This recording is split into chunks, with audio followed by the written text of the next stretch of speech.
Just close your eyes until you're 29.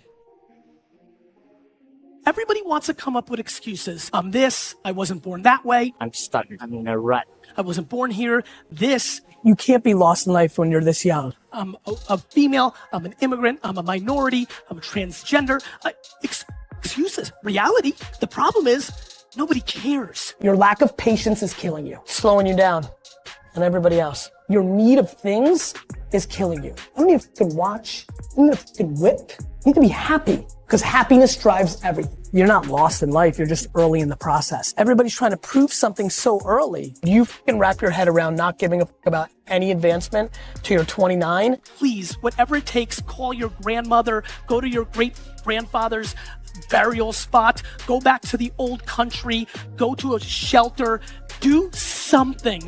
Do something that recalibrates your perspective on what is actually going on here. Every person in here fucking won the lotto. You won. Way too many people have made decisions without ever trying. Everybody's judging themselves way too early.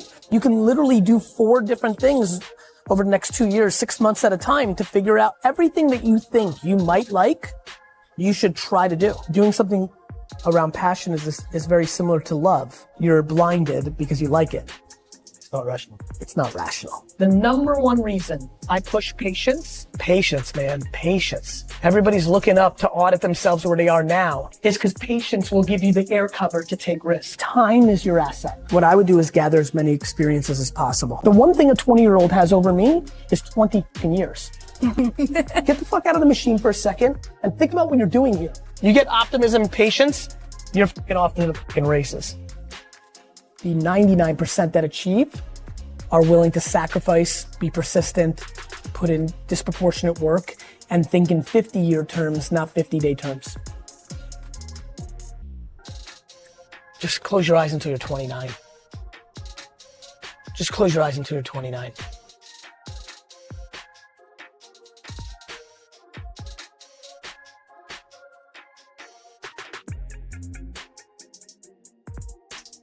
Because when you see regret in a man's eyes, it's fucking painful because you can't do shit about it. When you're 90 and you're not mobile and you're tired and it's over, you can't do it. You can't do it. You can't build that company you wanted. You can't spend that time with your kid. It's regret. Yeah. And it fucking drives the shit out of me.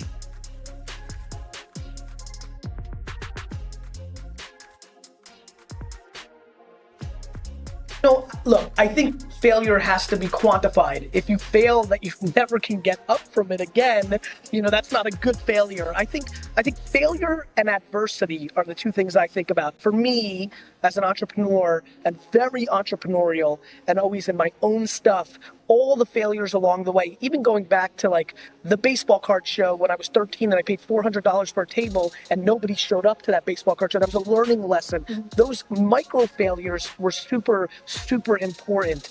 I think, it depends on your stomach, right? Like if you really fail, like go out of business, I think people take 1 of 2 ways, right? They're like just finished and they're never able to get off the mat and they go in a different direction. So to me, I think quantifying the failure is important to me.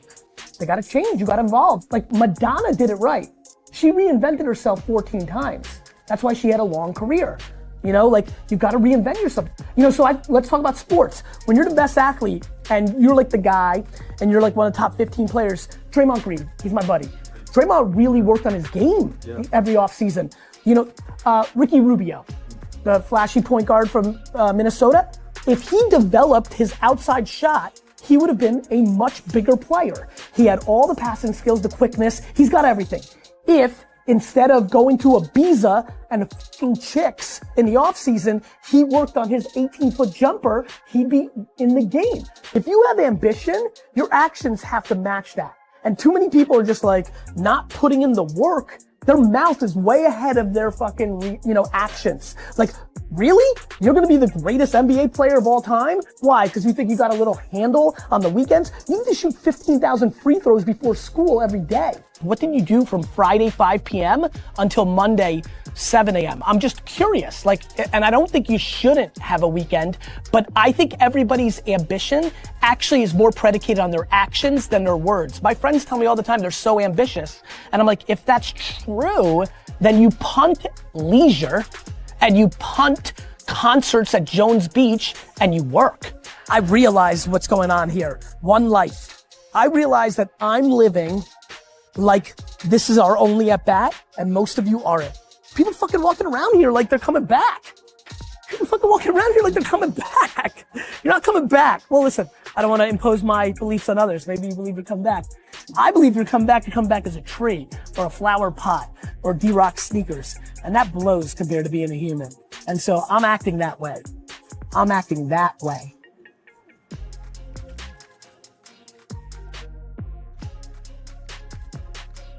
Your first video got how many? 30, 75. I mean, like, you know, nobody watched, right? So like when I get emails, which I get 50 of them a day for entrepreneurs, I'm like, hey, like I know you always talk about patience. Like I've been doing this, it's not working, traction, should I give up and do something else? Inevitably I'll email back and be like, how long have you been doing it? Oh, 4 months. And I'm like, fuck you. You want this to be your life and you're giving up after 4 months? Are you out of your mind? Patience is grossly underestimated. You know, I was very successful. My wine business is growing. Now I start doing this show and spending all my time trying to promote this show.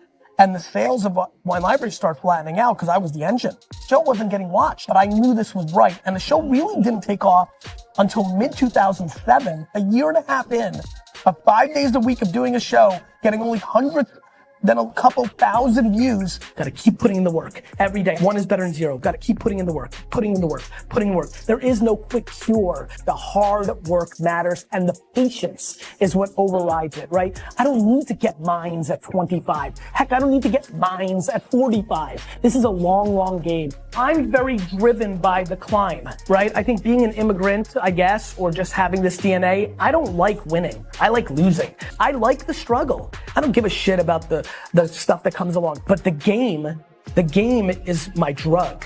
Like there will never be a game over for me. There's no dollar amount. The game, the process, the climb, that is the drug that drives me. That is my oxygen. That's what I love. And so every day is gonna go by. 2016, 2017, 2018, 2019, 2020, 2021. And you're gonna look for the short game. You're gonna look for that miracle algorithm. You're gonna look for that one move that's gonna change your outcome. And you're gonna continue to search and play the short game while I keep putting in the work, the hours, the long-term value, and putting in the work while everybody else is hoping and dreaming. I'm gonna be executing. You play the short game. I'll keep playing the long game. And it's time to put on a helmet and get to work. I'm scared. I'm super scared. I'm scared because I know exactly what happens this month every year. Every year. I'm scared. I'm scared because I know that there are so many of you that graduate this month and have no fucking idea what you want to do. And that's okay. Most people don't. You should not be stressed about that. I'm actually not scared about that.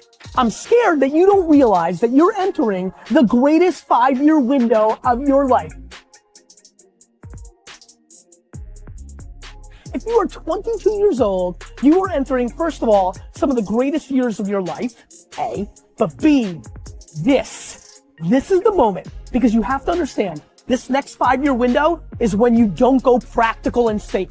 This is not the time to get the job mom wanted you to. This is not the time to try to maximize as much money so you can buy a fat whip.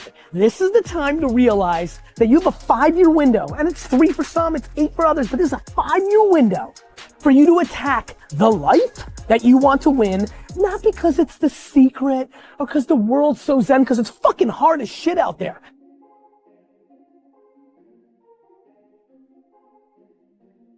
Class is easy, right? What you've been doing for the last 16 years it's structured, it's easy. The world, this thing is hard.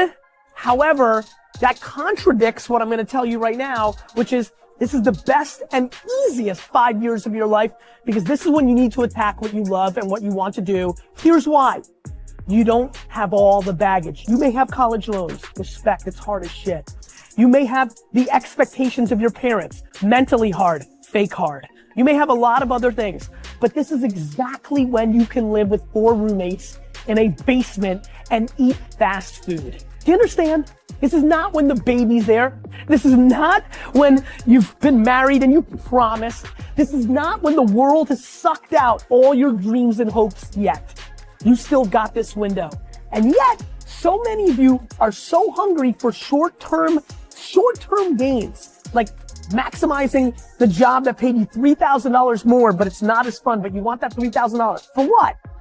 For what? For a new iPhone? For what? You get to live life one time. And this is the time right now to understand what's actually happening and actually map your behavior to something that will impact you for the next 80 years. So promise me that you understand that the land grab of happiness starts right now, that you don't have to worry about getting that job. What you should do is go and travel and learn. Go and start that business that you've always wanted. Hook up with those 3 teammates and start that band you've always wanted. This is the time to be massively risk oriented. I know that this is when you're supposed to grow up and go see the world. But guess what? The world isn't what mommy and daddy told you. The world is exactly going to be what it's going to be, with or without the way you thought it was going to be. A ton of shit is going to change. The world changes every goddamn day. Right now, what you need to recognize is you can afford to. And again, because I'm scared, I can hear myself talking. I'm not saying it's the secret, it's practicality.